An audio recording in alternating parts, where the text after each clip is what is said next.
সুপ্রভাত brain booster চ্যানেলে সকলকে আরও একবার স্বাগত জানাই। আজ আপামর বাঙালির কাছে এক গর্ব, এক সম্মানের দিন। আজ 25শে বৈশাখ, রবীন্দ্রনাথ ঠাকুর অর্থাৎ বিশ্বকবি রবীন্দ্রনাথ ঠাকুরের আজ জন্মবার্ষিকী। 165তম জন্মবার্ষিকীতে রবীন্দ্রনাথ ঠাকুরকে আরও একবার আমাদের জীবনে প্রাতঃস্মরণীয় করে তোলার জন্য কিছু কথা আজকের এই চ্যানেলের মধ্য দিয়ে উপস্থাপন করতে চাইছি। আমার ধৃষ্টতা নেই রবীন্দ্রনাথ ঠাকুর সম্পর্কে কিছু বলার, কারণ আপামর বাঙালির কাছে রবীন্দ্রনাথ ঠাকুর খুব পরিচিত একজন ব্যক্তি। আজকের মনে হয় রবীন্দ্রনাথ ঠাকুরকে সম্পর্কে কিছু বলতে গিয়ে আমার বেশ কিছু কথা মনে পড়ছে, যে কথাগুলি আমরা আপামর জনসাধারণ অর্থাৎ বাঙালি তথা ভারতবাসী রবীন্দ্রনাথ ঠাকুর সম্পর্কে বেশ কিছু কথা সকলেই প্রায় জানে। আজকে আমি বলতে চলেছি বিশ্বকবি সম্পর্কে কিছু অজানা তথ্য, অর্থাৎ আমার চোখে রবীন্দ্রনাথ ঠাকুর। আমরা বাঙালিরা প্রত্যেকেই গর্ব করে বলি যে আমাদের এক বিশ্বকবি আছে, কিন্তু তার সম্পর্কে ছোট বড় অর্থাৎ আপামর বাঙালি তারা কিন্তু প্রত্যেকেই কিছু না কিছু জানে।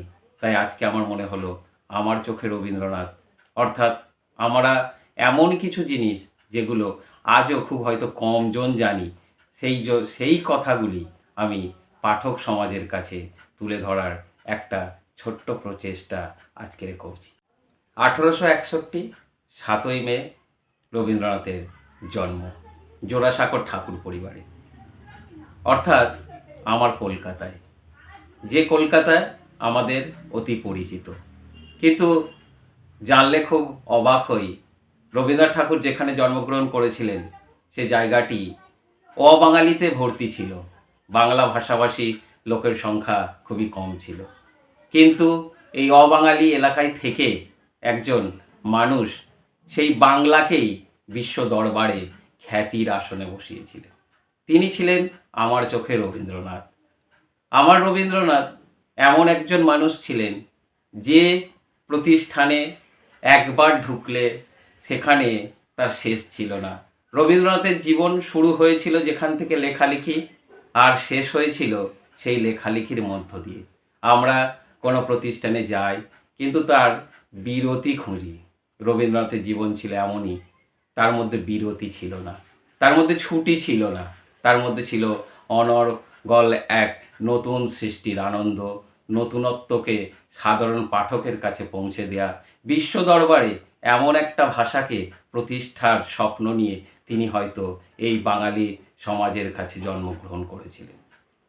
আমরা দেখেছি যে রবীন্দ্রনাথ এমন একজন মানুষ, আমি দুঃখ পেলে, আনন্দ পেলে, সুখ, যাকে আমি ব্যাখ্যা করতে পারি না, সবাইকে বলতে পারি না, কিন্তু তিনিই হলেন রবীন্দ্রনাথ, যার কাছে একজন বাঙালি তার নিজের মনের কথাগুলো সে কিন্তু খুঁজে পায় এবং ব্যাখ্যা করতে পারে, যাকে সে মন খুলে বলতে পারে, তিনিই হলেন রবীন্দ্রনাথ। রবীন্দ্রনাথ আমার চোখে এমন একজন মানুষ যিনি আমার দুঃখের সময় তিনি, আমার আনন্দের সময়ও তিনি, আমার হাসির সময়ও তিনি, আমার কান্নার সময়ও তিনি। তাই বেশি কথা আমি বলবো না, আমি বলতে চেয়েছি রবীন্দ্রনাথ ঠাকুরের জীবনে কিছু লুকিয়ে থাকা কিছু অজানা গল্প। আমি যদি ভুল না করি তাহলে হয়তো সালটা 1903, 18ই সেপ্টেম্বর, যখন দেশ পরাধীন, সেই সময় ভারতের জাতীয় শিক্ষানীতি নিয়ে একাধিক পর্যায়ে বিভিন্ন শিক্ষাবিদরা বা তৎকালীন সময়ে গণ্যমান্য ব্যক্তিদের সঙ্গে আলাপ আলোচনা চলছে। ঠিক সেই দিনই অর্থাৎ 18ই সেপ্টেম্বর এমন এক ঘটনা ঘটে যা আমাদের শিহরণ জাগায়। সেদিনে অন্যান্য আর 5টা দিনের মতো নানান কাজকর্ম সারার পর বিকালের দিকে এক জাতীয় শিক্ষা সমিতির পর্যালোচনার সভা ছিল। অন্যান্য ব্যক্তিবর্গের সঙ্গে রবীন্দ্রনাথেরও সেদিনে উপস্থিত থাকার কথা। নির্দিষ্ট সময়ে নির্দিষ্ট ক্ষেত্রে তিনি কিন্তু উপস্থিত হয়ে যান। বিভিন্ন মানুষের সঙ্গে একাধিক পর্যালোচনার পরে রামেন্দ্র সুন্দর ত্রিবেদী তিনি রবীন্দ্রনাথকে প্রশ্ন করেন, আচ্ছা ঠাকুর, তোমার মেয়ের তো শরীর খারাপ শুনেছিলাম, রেনুর খবর কি? ঠাকুর তখন একটু থেমে গেলেন, পরে বললেন যে চলে গেছে, আজই চলে গেছে। অর্থাৎ আজকেরে ঠাকুরের মেয়ের রেনুর মৃত্যু হয়েছে। তার শেষকৃত্য সম্পন্ন করেই, সময় নষ্ট না করেই তিনি কিন্তু জাতীয় শিক্ষা কার্যালয়ে উপস্থিত হয়েছেন। পারতেন তো তিনি সময় আজকে না আসতে, বলতেই তো পারতেন যে আজকে মনটা ভালো নেই, কিন্তু তিনি তা করেননি। তাই এই রবীন্দ্রনাথ অন্য কবি লেখকের থেকে আলাদা রবীন্দ্রনাথ আমার চোখে।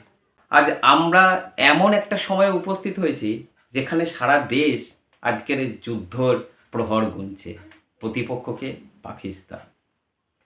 খুব অবাক লাগে এই যুদ্ধ পরিস্থিতিতেও রবীন্দ্রনাথ কতটা সহযোগী না জানলে মনে হয় আমরা একটু ভুলই করব। দ্বিতীয় বিশ্বযুদ্ধের অনেক আগের ঘটনা বলছি, প্রথম বিশ্বযুদ্ধ সবে শেষ হয়েছে, লেখাটা যখন প্রকাশ হয়েছে তখন প্রথম বিশ্বযুদ্ধের ঠিক সমাপ্তির পরেই, অর্থাৎ 1920 সাল নাগাদ। এই 1920 সালে ইংল্যান্ডের একজন মা লিখছেন একটা চিঠিতে রবীন্দ্রনাথ ঠাকুরকে, নাম সুজান ওয়েন। ইনি হলেন অ্যালফ্রেড ওয়েনের মা। ইনি কি লিখছেন? একটা চিঠি লিখেছিলেন রবীন্দ্রনাথ ঠাকুরকে। চিঠিটা কি ছিল? টেগর, ইন্ডিয়া বলে লেখা ছিল। চিঠিটার কোনো ঠিকানা ছিল না।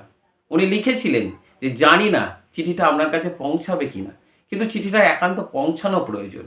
এইভাবে চিঠি সাধারণত কারোর কাছে পৌঁছায় না, কারণ প্রপার ঠিকানা নেই সেখানে। কিন্তু যেহেতু রবীন্দ্রনাথ খুব পরিচিত, তাই তার বাড়িতে চিঠিটা পৌঁছে যায়। কি লেখা হয় চিঠিতে?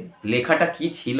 লেখাটা ছিল এই যে, ঠাকুর, আমি কতকগুলো প্রশ্ন তোমার কাছে করতে চাই। প্রশ্নটা হলো এই, আমার ছেলে অ্যালফ্রেড ওয়েন যে কবি, কিন্তু তাকে কিন্তু যুদ্ধক্ষেত্রে যেতে হয়েছিল। যুদ্ধক্ষেত্রে সে থাকাকালীন অবস্থায় প্রায় আর একটা সপ্তাহ হলে যেখানে যুদ্ধ শেষ হয়ে যেত, সে জীবিত অবস্থায় আমার ঘরে আসতে পারত। সে কিন্তু একেবারেই শেষ সপ্তাহতে সে কিন্তু গোলাবর্ষণে তার জীবনটা শেষ হয়ে গেছে।